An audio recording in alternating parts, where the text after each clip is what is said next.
الدبلوماسية الرسمية.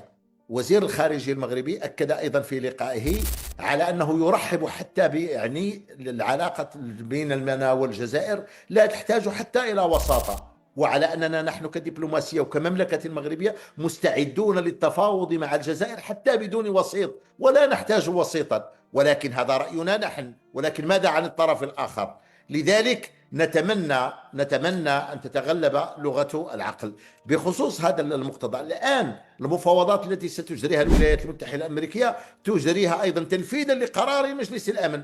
مجلس الأمن اللي هو الذي فوض بطبيعة الحال بإجراء هذه المفاوضات بكل الطرق كيفما كانت، سواء كانت برعاية أممية أو كانت برعاية الولايات المتحدة الأمريكية أو بأي رعاية أخرى. المملكة المغربية بطبيعة الحال ستبقى عازمة على حل هذا النزاع بطريقة سلمية، عازمة على ضمان